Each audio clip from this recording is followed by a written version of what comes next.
What's going on, everyone? Professor Lees here.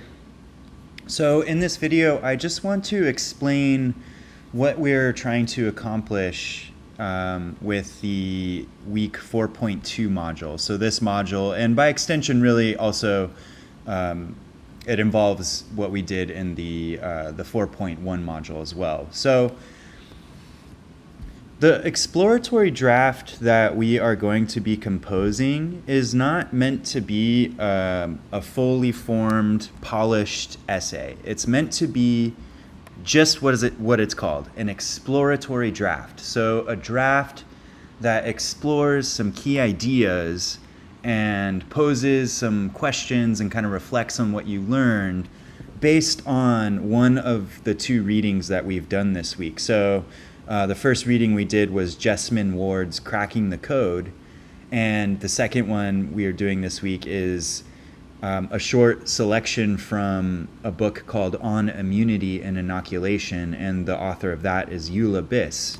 So in essence, this exploratory draft is meant for us to explore some of the ideas that really caught our attention from one of those two readings, and then to put into practice what Miller and Jurecic were talking about in the On Writing to a Question reading. So remember, in the On Writing to a Question reading that we did last week, Miller and Jurecic they emphasize the importance of beginning in a state of not knowing before we commit to some kind of argument or thesis that we're trying to prove. So what they mean by that is it's important for us to go into a writing project with more questions than we have answers about what we're trying to get across. Because when we have more questions at the beginning, that allows for a lot more room for exploration and to follow our curiosity, because we're willing to consult more sources, consult different ideas, and really weigh the different pieces of information and the different viewpoints and the different perspectives and all of those things involved in the questions that we're trying to pursue. And so then we are able to, once we pose the question that we know that we want to try to pursue, that's what makes for a good thesis, because a good thesis is going to be a response to a question. A good thesis is a claim supported by a reason for that claim. And so a good thesis is going to be a response to a question. So go back to On Writing to a Question and review your notes on that.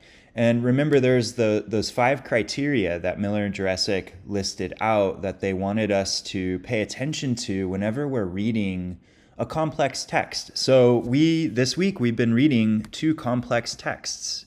So again, the Jessamine Ward article and then the selection from Eula Biss's book On Immunity. Those texts are not super straightforward. There's a lot to deal with them. There's a lot to explore, and within them, they have a lot of interesting points and ideas. And so we want to pay attention to moments where the authors are introducing ideas that catch our attention. Okay, so that's what this exploratory draft is meant to do. It's not a fully fleshed out essay. So that's why, we only have a very short period of time to compose it. That said, I still want you to make sure that it is polished up, meaning that you've proofread it and you've taken time to revise and edit to ensure that the quality is, is a good quality, a good representation of the work you put in. But let's go ahead and talk about the exploratory draft. So we could look at the prompt here.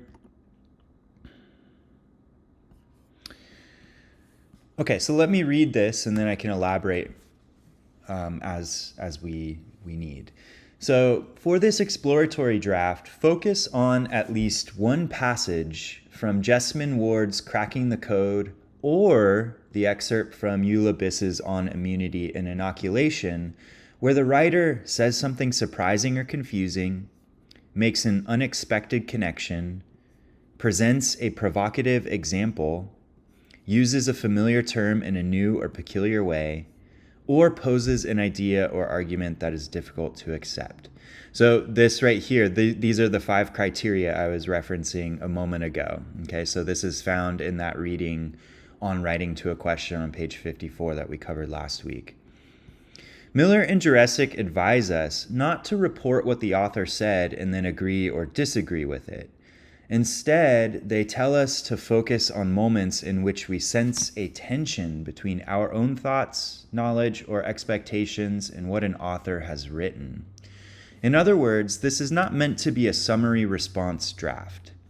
Rather, we're challenged to pay attention to our thoughts about certain portions of the reading. Why do we have these thoughts? And what do they make us wonder about when we reflect on these passages from the reading? At the end of your draft, write a paragraph that reflects on what you were led to wonder about over the course of your writing. State your questions in this paragraph. These should be questions that you can't presently answer and that require more thought, reading, and research. Questions you are truly curious about and want to answer. For a more rewarding experience, try to develop questions that are related to ideas from either Ward's or Biss's essays. So these questions shouldn't just be random, totally unrelated questions. These questions should arise from your writing about moments in the reading, whichever reading you choose to focus on, where the author might meet one or more of these criteria here. And so in your draft, you'll incorporate specific quotations from the reading that you're focused on, whether it's Ward's text or Biss's text.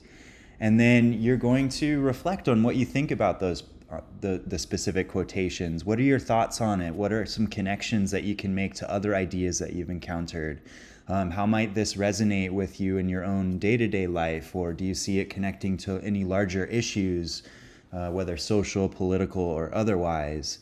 So we're really kind of exploring these ideas so that we can develop larger questions that we will then pursue in our next writing project. Okay. So this draft, just to ensure that it's thorough and not, only a short paragraph or something, we want to make sure that it's at least 500 words, but it doesn't need to be much longer than that, really. I put here the range between 500 and 750 words. This is just to give you a ballpark to aim for. So just try to get your word count within this range. And that's to ensure that you are being specific and detailed enough and really, writing, exploring your thoughts in enough detail. For this, please be sure to use paragraphs to separate your ideas. Paragraphs are very important, so please use them. And be sure to include specific quotations and details from the reading you choose to reflect on. So again, we have the readings Cracking the Code by Jesmyn Ward, and then excerpt from On Immunity and Inoculation by Eula Biss. And so you'll go through, and any moments where the writer meets one of those 5 criteria, these right here, that's what you'd want to focus on in your exploratory draft. So think about some of the key ideas that Eula Biss explores in her essay, and think about some of the key ideas that Jesmyn Ward explores in her essay. And that's what you'd want to focus on. Now, in some instances, some of you might notice a connection between Jesmyn Ward's Cracking the Code and Eula Biss's excerpt from On Immunity. If that's the case, then feel free to explore those connections. You might then identify one passage from one of the readings and, talk about what you think about it, its implications, how it might connect to larger issues. And then maybe you can connect it to something in Biss's text, and you do the same thing and kind of see, what sort of connections you can draw from that. But that's optional. At the very least, you'd want to focus on one of these 2 readings, okay? All right, y'all. Well, if you have any questions, let me know. I'll catch you in the next video.